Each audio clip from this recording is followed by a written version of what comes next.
Evan stared at the screen of his phone, his thumb scrolling past the numbers in his bank account for the third time. A low whistle escaped him. The amount was staggering. He'd known the man was wealthy, but this was a whole different league of fortune. Before all this, back when he was just a reader lost in the pages of a story, he'd been endlessly frustrated with the character who shared his name. That Evan had been handed everything on a silver platter. A penthouse overlooking the city, luxury cars. A blank check for a lifestyle most could only dream of. And for what?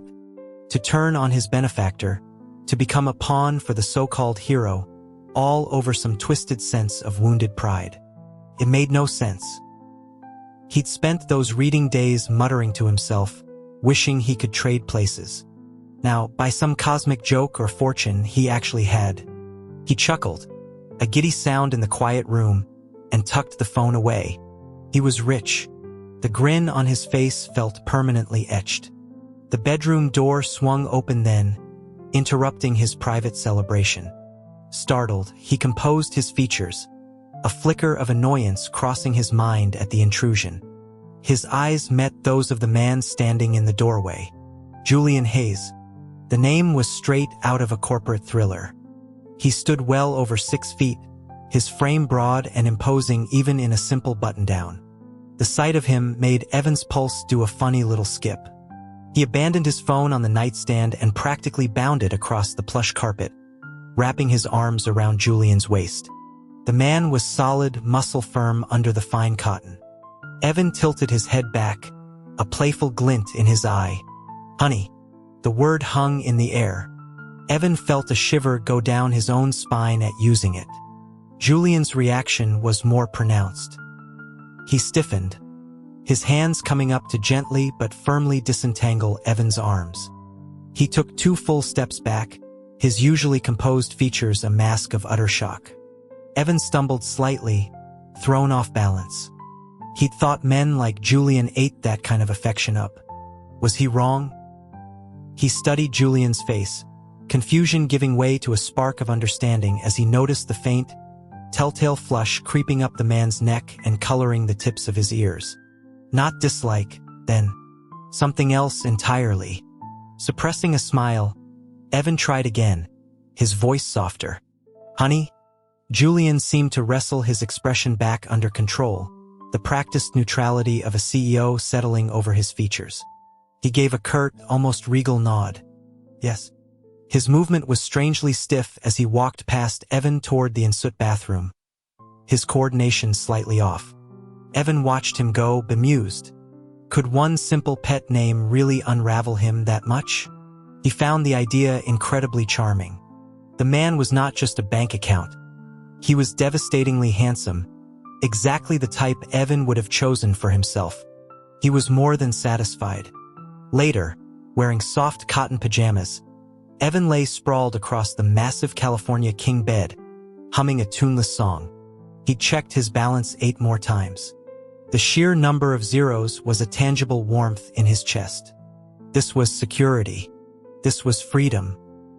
He was laughing to himself, a happy, aimless sound, when Julian emerged from the bathroom. The shower had apparently restored Julian's equilibrium. His expression was once again cool and detached. A dark bathrobe was tied loosely at his waist, the V of the neckline hinting at the defined chest beneath. Evan patted the expanse of mattress beside him. "Come to bed, honey." Julian paused mid-step.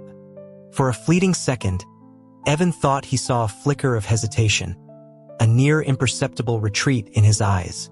But the moment passed. Julian continued forward and settled on the far side of the bed. The lights went out. "Go to sleep," Julian said, his voice a low rumble in the dark.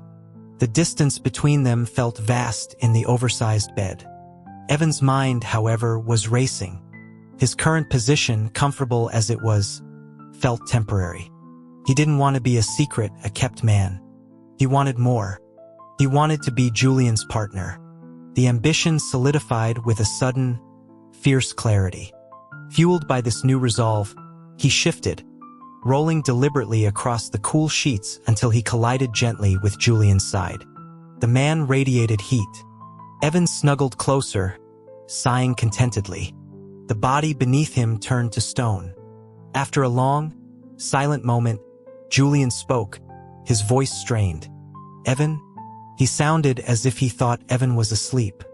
A hand lifted, fingers brushing tentatively through Evan's hair. Seizing the opportunity, Evan chose that moment to look up. Julian froze, his hand suspended in the air as if caught. Evan grinned, his eyes catching the faint light from the window. "Don't stop." Julian snatched his hand back. "You should sleep," he said, the words sounding rough. Evan merely nodded, his own hand beginning a slow, exploratory journey down Julian's torso. He was stopped almost immediately. Julian's grip on his wrist was firm. "Evan, sleep." The command was quieter now but carried a new weight. Evan feigned innocence. "I am sleeping." He infused the word with a suggestive tone, curious to see the reaction, but the darkness hid Julian's face. Julian was clearly not amused. He pushed Evan away, not roughly, but with enough force to send him rolling back across the mattress. Before Evan could protest, a lamp flicked on, flooding the room with soft light. Julian stood by the bed, his chest rising and falling more rapidly than usual. "I'll be in the study tonight," he stated, his voice deliberately calm. Evan stared, incredulous. Was the man seriously rejecting him? As Julian turned to leave, a sudden panic surged. Evan called out to him. Julian stopped but didn't turn around. "What is it?" Evan ducked his head, hiding the smile that threatened to break through. He forced his voice to wobble. "Do you not want me here?" He let the question hang, then continued, layering on a wounded tone. "You brought me into your life, but you won't touch me. You keep me at a distance like I'm just furniture." He managed a convincing sniffle. It worked perfectly. Julian spun around, his earlier resolve crumbling into visible concern. He hurried back to the bedside. "That's not true. It's not that I just..." He struggled for words, finally settling on, "Please just be good for me tonight, all right?" Evan kept up the quiet crying, refusing to look at him. Julian was clearly out of his depth. He sighed, a sound of pure defeat. "What do you want me to do?" "I'm sorry." "Just tell me how to make it right." Evan continued his silent performance. Julian ran a hand through his hair, desperate. "I'll transfer more money. Buy anything you like. Will that help?"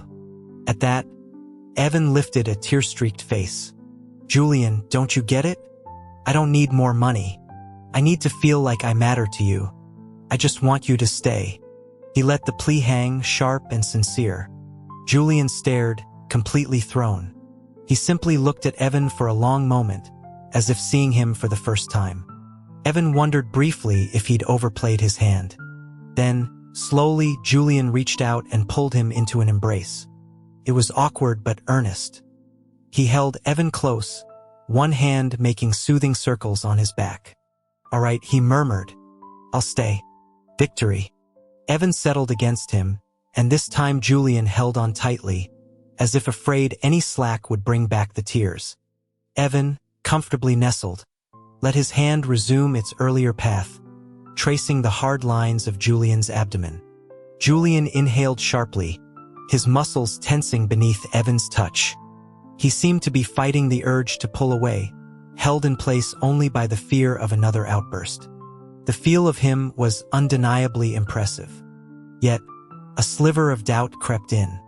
For a man who was supposed to be in control, his reactions were strangely rigid. This was all new territory for Evan, too. Bold talk was one thing, actual follow-through with a man he'd technically just met was another. He was all bravado with no practical experience. He tilted his head up and pressed a quick, light kiss to Julian's lips. Julian went completely still. He just looked down at Evan, unmoving, seemingly stunned. Evan smiled sweetly. "Consider that a pass for tonight. I'll let you off the hook." A visible wave of relief washed over Julian. "Then let's sleep," he agreed too quickly. Evan nodded, perfectly content, and closed his eyes with a smile, curled securely in the circle of Julian's arms. The next morning, sunlight streamed into the room. Evan stretched luxuriously, savoring the feeling of the expansive bed, before heading down to a breakfast of avocado toast and artisan coffee prepared by a private chef. After eating, he grabbed his wallet and headed out, texting his best friend, Chris, to meet him. They hit the upscale open-air mall in Santa Monica. Evan led a gleeful charge through designer boutiques, buying armfuls of clothes and accessories for them both. Chris finally paused, holding a cashmere sweater, his expression turning serious. "Ev, where is all this coming from?" "Julian," Evan answered, examining a pair of sunglasses. Chris looked confused. "But I thought you hated taking his money. Said it made you feel cheap." Evan waved a dismissive hand. "That was a past life. Money is just a tool. And today, that tool is buying your new wardrobe. My treat." Chris's grin returned, wider than ever. They shopped until the trunk of Evan's car was full. As they slid into the seats, Chris asked, "What's next?" Evan checked his reflection in the visor mirror. "We're going to Julian's office. Pick him up from work." Chris's initial disappointment was replaced by a sly look. "Go get him, Tiger. Lock that man down." Evan flashed a confident smile. The car pulled up in front of a sleek downtown high-rise. Evan rode the private elevator to the top floor, a box of gourmet cupcakes from a famous bakery in hand. Julian was at his desk, his focus on a sprawling financial chart. He glanced up as Evan entered, his gaze neutral. Evan set the box down and, without ceremony, perched himself on Julian's lap. Julian's body went rigid. Evan looped his arms around his neck. "You don't seem very happy to see me. I went all the way to that place you like for these." He gestured to the cupcakes. Julian's eyes flicked to the box, then back to Evan's face. He reached up and gently wiped a non-existent smudge from Evan's cheek. "That was thoughtful of you." "Anything for you," Evan chirped, laying it on thick. Julian gave another stiff nod, clearly still unaccustomed to the easy affection. He finished work early, and they drove back to the Beverly Hills mansion in silence. Before dinner, Evan's phone buzzed. A notification for a transfer of $50,000. He looked at the string of numbers in his account, struggling to keep a straight face. "You really don't have to do that. I have plenty." Julian observed his poorly concealed delight with dry amusement. "Consider it a bonus for the delivery." Evan beamed and launched himself forward to plant a kiss on Julian's cheek. A plan formed instantly. If a box of cupcakes was worth 50 grand, regular visits could fund a very comfortable future. The following day, he and Chris had lunch at a trendy fusion spot on Melrose. As they were asking for a to-go order, a man slid into the empty chair at their table. He had sharp features, blonde hair swept back, and intelligent eyes behind designer glasses. The protagonist. Chris made to protest, but Evan waved him off. "Wait for me in the car. I need to talk to this gentleman." Once Chris was gone, the man fixed Evan with a look of profound sympathy. Evan, living under Julian Hayes' thumb, must be degrading. "I can help you break free." Evan nearly laughed. He loved Julian's version of degradation. He schooled his features into something resembling grateful desperation. "How?" The man leaned in. "A manager at Hayes Innovations, a Mr. Miller, is sympathetic to our cause. If you could just provide some access." "Miller." The book had been vague about the specifics of the betrayal. Evan hadn't realized the conspiracy ran deeper. He listened intently to the detailed plan, agreeing to a future meeting before hailing a cab to Julian's office. He marched into the office, the takeout bag in his hand. "Honey." Julian looked up. His eyes were cold, his demeanor frostier than Evan had ever seen. Evan slammed the bag down on the desk. Julian finally acknowledged him with a slow, deliberate look. Evan glared. After a prolonged standoff, Julian sighed and stood, walking over. He picked at the food without enthusiasm. Evan watched him, then cleared his throat. "Julian, there's something I need to tell you." Julian cut him off, his voice low and flat. "Evan, I think it's time for you to leave. Our arrangement is over." The words hit like a physical blow. It wasn't the loss of money that stung first. It was the sheer, unexpected rejection. He shot to his feet, grabbing Julian's shirt front. "What is wrong with you? 2 days ago you were scared I'd cry. Now you're throwing me out?" Julian turned his face away. "I'll provide a generous severance. Take it and go." He looked tense, his jaw tight, eyes avoiding Evan's. The anger crested, and Evan shoved him back, kicking his shin for good measure before storming out. He didn't look back, but he could feel Julian's gaze on him. In the elevator, the initial heat of his rage cooled, replaced by logic. Julian's sudden shift made no sense. He'd been hesitant, yes, but never hostile. Unless his eyes widened. He jabbed the button for the top floor again. Julian was still standing exactly where Evan had left him. Seeing Evan return, surprise flickered across his face before he stubbornly looked away. Evan crossed her arms. "You know, I met with Adrian today, don't you?" Julian's head snapped up, his eyes full of accusation. There it was. "You actually thought I'd betray you?" Evan demanded, her voice rising in disbelief. Julian's expression shifted, confusion seeping in. He said her name cautiously. "Evan?" "Yes, Adrian contacted me," Evan stated bluntly, sitting opposite him. "He wanted me to help bring you down. I said I would." Julian's face fell. Evan reached over and flicked his forehead. "I was lying to him, you idiot. If I'd agreed for real, would I be here telling you about it?" She laid out Adrian's entire scheme, including the part about Miller. To her surprise, Julian nodded. "I know. You know, I've been aware of the leak for weeks. I was waiting for the right moment to remove it. This was new. If Julian was already on top of the threats, how had he ever been defeated in the story?" She pushed the thought aside for now. "Well, be careful. Don't let them blindside you." Julian nodded, his eyes softening as he looked at her. "I didn't expect you to warn me. You're important to me," Evan said, catching herself. "Why wouldn't I?" A small, genuine smile touched Julian's lips. He leaned forward as if to embrace her, but Evan put a hand on his chest, stopping him. "You didn't trust me. I'm upset about that." Julian looked immediately contrite, stammering an apology. Evan shook her head. "Not good enough. I'm really mad. And I'm hard to please when I'm mad." With that, she stuck out her tongue and darted from the office.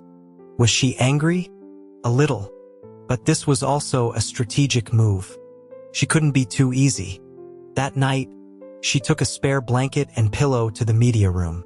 A short while later, a knock sounded at the door. She opened it but blocked the entrance, leaning against the frame with a cool expression. Julian stood there, struggling for words. "I'm sorry. I shouldn't have doubted you."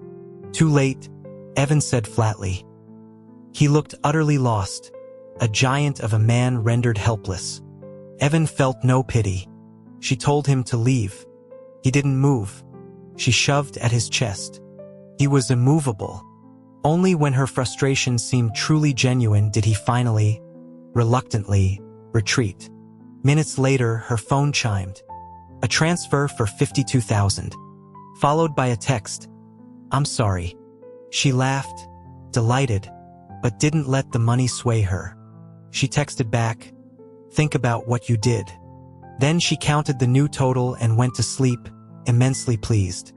The next morning, she opened the media room door to find Julian slumped against the wall outside, a throw blanket pulled around his shoulders. He was pale. She knelt, pressing a hand to his forehead. It was burning up. The fool had slept in the hallway all night and given himself a fever. Muttering under her breath, she hauled him up and guided him to the main bedroom. He was heavy, dead weight in his feverish state. She got him into bed, found cold compresses and medicine, and forced him to swallow the pills. Even sick, he clutched her hand, his voice hoarse as he continued to apologize. She shushed him until he finally fell into a restless sleep. She spent the day playing nurse. By evening, his fever broke. He insisted on going out to dinner, to a quiet, intimate restaurant in Malibu with stunning ocean views. As Evan savored a perfectly seared scallop, Julian spoke softly. "Evan, look outside." She turned her head toward the floor-to-ceiling window. The night sky over the Pacific suddenly erupted in brilliant, silent color. Fireworks, launched from a boat offshore, painted shimmering streaks of gold and silver across the dark, culminating in a sparkling, cursive script. "Evan, forgive me. Since when was Julian Hayes a romantic?" She was gaping when a rich, familiar scent reached her. She turned back to find Julian holding a massive bouquet of deep red roses. "Evan, I am sorry," he said, his gaze steady. Her face flushed hot. She snatched the flowers from him and hurried toward the exit, her heart pounding. She yanked open the door of the parked car. The entire back seat was filled with more roses. She got in, trying to sound aloof. "I'll forgive you this time, but no more grand gestures." Julian nodded earnestly. The grand gesture, however, had consequences. The next day, Adrian cornered her on a sidewalk in West Hollywood. He looked her over with a mix of curiosity and disdain. "You've really got him wrapped around your finger, haven't you?" Evan shrugged. Adrian smirked. "You do know it's just a contract, right? He's only keeping you around for show. Men like him, sentiment is a currency they rarely spend. You'll be discarded eventually." Evan nodded solemnly. "I've already been in touch with Miller. It won't be long now." Satisfied, Adrian left. Evan hurried to Julian's office to report the latest contact. Julian, she learned, had already acted. The internal threats had been identified and dealt with legally and permanently. Evan felt a chill. "You're sure you're safe? You won't get into any trouble?" He gave her a strange look. "Are you hoping I will?" "Of course not," she said quickly, but the nagging question remained. If he was this competent, what was the fatal flaw? That evening, a furious Adrian called, accusing her of double-crossing him. She tried to reason with him, suggesting a truce, a peaceful coexistence. Adrian just laughed coldly. "Julian is engaged to my partner. They have a family arrangement. He will marry eventually. Where does that leave you?" The news was a gut punch. So that was the missing piece. The original Evan's motivation. The shame of being the other person, the hidden one. It made a terrible kind of sense. "Then you're in the same position I am," Evan pointed out, her voice quiet. Adrian's tone turned venomous. "Don't you dare compare us." He told her to reconsider her allegiance and hung up. The weight of it settled on her. She needed to hear the truth from Julian himself. She waited for him in the living room that night, arms crossed. He arrived home, his expression guarded. "What did he say to you?" Julian asked. Evan met his gaze directly. "Do you have a fiancé?" Julian blinked, surprised. "You knew about that?" "Knew?" Panic flared. Was it true? Was she actually the interloper? She stood up abruptly. "I'm done. I want out of whatever this is. I won't be the other woman." Julian stared at her, genuinely perplexed. "Evan, have you forgotten the entire reason for our contract? I brought you here specifically to help me convincingly end that engagement." She was utterly lost. Seeing her confusion, Julian retrieved a document from his study. It was a contract, clear and legal. It stated that Julian Hayes was employing Evan Harper to act as his romantic partner for public appearances, with the explicit goal of dissolving a pre-existing family marriage agreement. Upon successful dissolution, the contract would terminate, and Evan would receive a final, substantial payment. She wasn't a kept lover. She was a paid actor. Her voice trembled. "The monthly payments?" "Your salary," Julian clarified. "And when does the contract end?" "Next month," Julian said, and a small, real smile touched his lips. "It's almost over." Julian was smiling. Evan felt her world crumbling. All her bold advances, the kisses, the touches, they hadn't been welcome intimacy with a lover. They'd been unwanted advances toward her employer. The humiliation was total and devastating. The golden future she'd imagined vanished. She was going to be politely, legally shown the door. That night, she cried into her pillow, mourning the loss of a life that had never truly been hers. She called Chris, sobbing about being abandoned, about her pitiful 9-figure balance. Chris listened for a minute, then hung up on her. A few days later, trying to clear her head, she went for a walk. Fate intervened, and she ran into the man she now knew as Leo, Julian's almost fiancé. Leo was haughty, glaring down his nose at her. He tried to hand her a check. "Leave him. This should be enough." Evan glanced at the amount. "Julian pays me more than that per month." Leo's face darkened. He called her mercenary. She didn't argue. She just felt a profound weariness. "He's not going to marry you, Leo. Let it go." Her attempt at advice backfired spectacularly. The next day, a grainy photo of her sitting in Julian's lap was splashed across a celebrity gossip site. The headline screamed about infidelity and broken engagements. The court of public opinion was in full session. Evan watched the digital storm unfold with a sense of resignation. Julian, true to form, acted with swift precision. By afternoon, a formal statement from Hayes Innovations was released. It clarified that the engagement to the family had been in the process of a mutually agreed dissolution for some time, complicated only by shared business interests. The dissolution was now finalized, effective immediately. Furthermore, the individual pictured, Evan Harper, was Mr. Hayes's current, legitimate romantic partner. Evan read it and laughed, a hollow sound. If not for the contract sitting on her nightstand, she might have believed it. It was time to go. She started packing her things, no, Julian's things, into a suitcase. On the way to the airport, Adrian texted her a photo of himself and Leo, wrapped around each other. She marveled at the sheer audacity.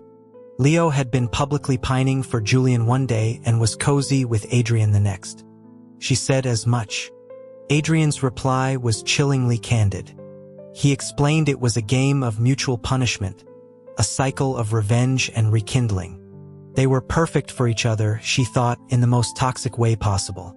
She was halfway to the airport when news broke that Adrian had been arrested for corporate espionage related to the attempted sabotage of Hayes Innovations. As he was led away, Leo was reportedly seen vowing to wait for him, to continue their dramatic cycle. Evan could only shake her head. She landed in Miami, choosing sun and sand to nurse her wounded pride. The thought of all her embarrassing, unreciprocated advances made her cringe. Julian must have seen her as a ridiculous, desperate nuisance. 2 days in, she tried to drown her sorrows.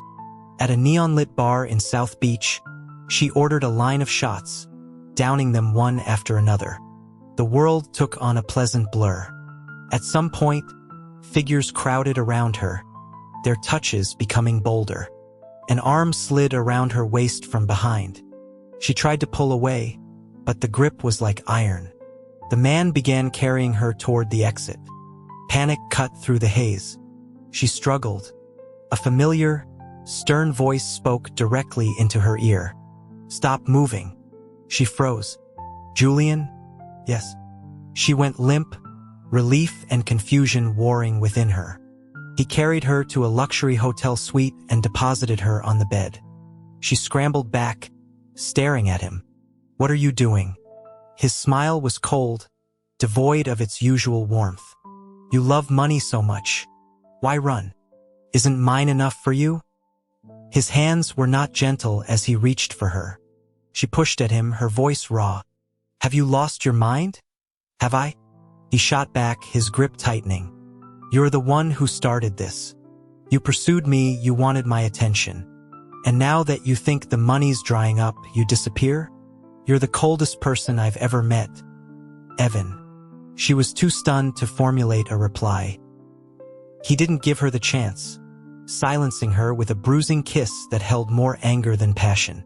As her consciousness frayed at the edges, one coherent thought surfaced. The villain in the story truly did have a cruel streak. She woke on a private jet. Soft blankets, the hum of engines, a tray of delicacies beside her. Every muscle ached. She ate slowly, regaining her senses. Julian entered the cabin, several sheets of paper in his hand.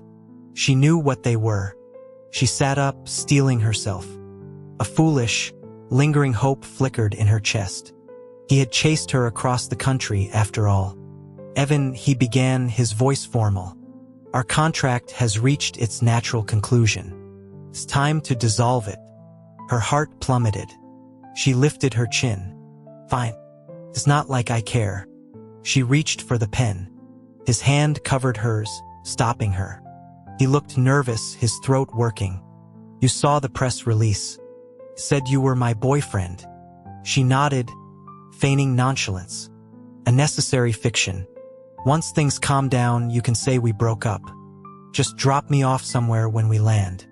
I'll manage. He didn't let go. Why would you go? Because the job is over, she exclaimed, frustration bubbling up. But the contract, he said slowly, never stipulated kissing. We're sharing a bed. Were you calling me honey in that way? Why did all of that happen? She was speechless, heat rising to her cheeks. Why? Because she'd been stupid and attracted to him and thought it was part of the deal. While she floundered, Julian produced a single perfect red rose from behind his back. Evan, you touched me because you felt something for me. I let you because I felt the same.